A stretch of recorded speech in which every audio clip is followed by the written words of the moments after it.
The barbell bench press is an old but gold movement for building strength and size in your chest primarily, but it also works the front of your shoulders and your triceps. To get set up, you're going to lie far back on the bench so your head is actually hanging over the edge. Then you're going to pull yourself down the bench until your eyes are directly underneath the barbell, so this creates an arch in your back to put your shoulders in a safer position and gives you more leverage to use leg drive. It's hard to move your shoulder blades when you're lying on a bench, so that's why I'm wiggling side to side here, but basically you're squeezing your shoulder blades back and down to create more of an arch and put your shoulders in that safe position. Think about squeezing your shoulder blades together just like you would for a barbell back squat. Then you can start that leg drive by pushing the balls of your feet down and forward into the ground as if you're trying to scoot yourself further up the bench. Make sure that your bum is still in contact with the bench though. Adjust your stance to what feels most comfortable for you. If you have good back mobility to create a good arch, then your feet will most likely be closer into you with your heels off the ground. Then you're going to grab the barbell, roughly measuring what 1.5 times shoulder width apart would be.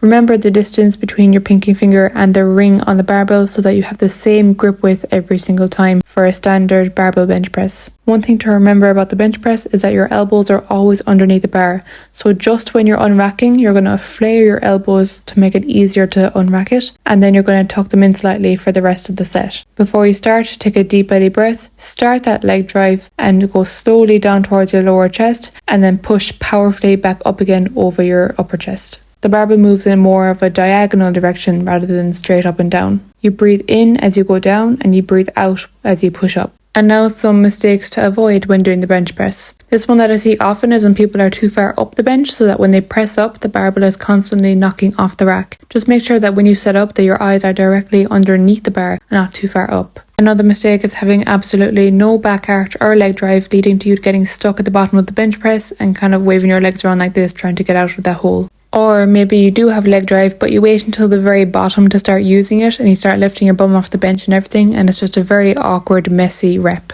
Your bum really shouldn't be lifting way off the bench like this either. Make sure that your leg drive is pushing forward slightly, not just straight down into the ground like a squat. Also, don't flare your elbows out too widely. As you can see here, this barbell bench press is almost like a guillotine above my neck, and it's becoming really awkward for my wrists and shoulders as well. Keep your elbows slightly tucked during the set and move the barbell from over your shoulders towards your lower chest. Recording yourself from a side view allows you to check your bar path. As you can see, the elbows are flared to unrack the bar and then they tuck in for the rest of the set. The bar is moving from straight above my shoulders towards my lower chest in a diagonal pattern, not straight up and straight down. If you feel very wobbly coming up from the bench press, then you're probably pushing too far forward like this. Keep in mind not to strain your wrists during the barbell bench press, especially as your chest gets stronger and you're lifting heavier weights. Your wrists are more likely to get hurt if you bend them like this. So straighten them up as if you're trying to punch the ceiling, facing those knuckles up. One thing that's really important for you to know is how to fail safely in the barbell bench press. If you plan on pushing yourself hard, ask for someone to spot you. But if you happen to get stuck at the bottom of a set and you cannot push that weight back up again, tip the barbell from side to side to allow the weight plates to slip off. This is why I never ever put clips on the barbell, so I can fail safely without getting caught underneath the bar. And now some variations of the barbell bench press include the pause bench press. This is where you do a 1, 2 or 3 second pause at the bottom depending on your program, and this helps to improve control and coordination and strength in that specific part of the bench press. Another variation of this is the spotto bench press. It's like the pause bench press, except you don't actually let the bar touch your chest. You stop just before it touches your chest, so it eliminates that bounce